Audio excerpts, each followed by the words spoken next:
നമ്മൾ ഇന്ന് ചെമ്മീൻ റോസ്റ്റാണ് ഉണ്ടാക്കാൻ പോകുന്നത് കേട്ടോ. ചെമ്മീൻ നല്ലതുപോലെ അതിൻ്റെ തോടൊക്കെ കളഞ്ഞ് നല്ലതുപോലെ കഴുകി വൃത്തിയാക്കി വെച്ചു. 3 സവാള എടുത്തിട്ടുണ്ട്. ഒരു ചെറിയ കഷ്ണം ഇഞ്ചി, 3-4 വെളുത്തുള്ളി, 3 പച്ചമുളക്, നല്ല എരിവില്ലാത്ത 3 പച്ചമുളക്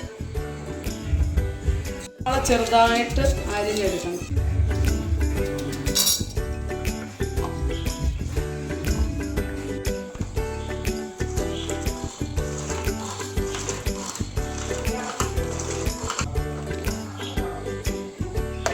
ഈ പരുവത്തിനാക്കിയെടുത്ത് ഇനി അടുത്തത് നമ്മൾ ഉള്ളി ആക്കിയെടുത്തതുപോലെ അതുപോലെ വേണം വെളുത്തുള്ളി, ഇഞ്ചി, പച്ചമുളകും ആക്കിയെടുക്കാൻ.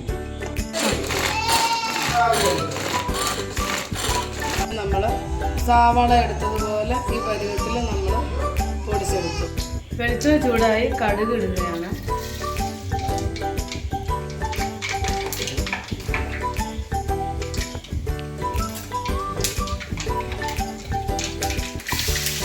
എൻ്റെ ചേട്ടനാണ് കുക്ക് ചെയ്തത്. അതിന് ശേഷം വെളുത്തുള്ളി, പച്ചമുളകും ഇഞ്ചിയും വഴറ്റും. ഉള്ളി ഇടുകയാണ്.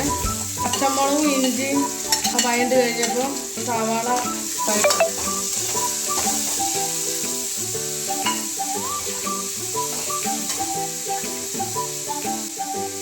ഉപ്പ് ശകലമിട്ട് ആവശ്യത്തിന്.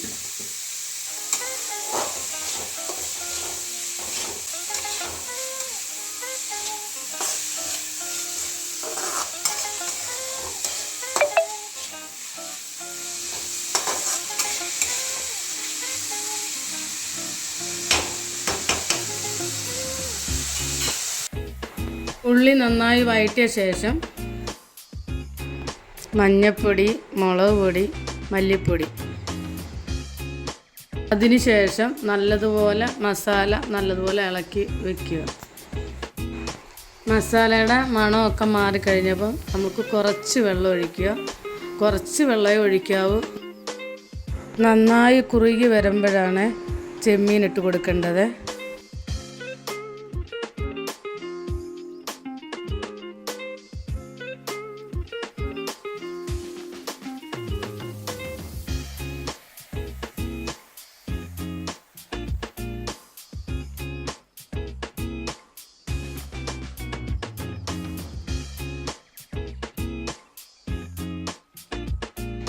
നമ്മുടെ ചെമ്മീൻ ഇവിടെ റെഡി ആയിട്ടുണ്ട്. നമ്മുടെ ചെമ്മീൻ റോസ്റ്റ് റെഡിയായി. ചപ്പാത്തിയുടെ കൂടെയും ചോറിൻ്റെ കൂടെയും ദോശയുടെ കൂടെയും എല്ലാത്തിൻ്റെ കൂടെ കഴിക്കാൻ നല്ല ടേസ്റ്റുള്ളൊരു ചെമ്മീൻ റോസ്റ്റാണിത്. നല്ല ടേസ്റ്റുള്ളൊരു രുചിയുള്ള ചെമ്മീൻ റോസ്റ്റ് റെഡിയായി.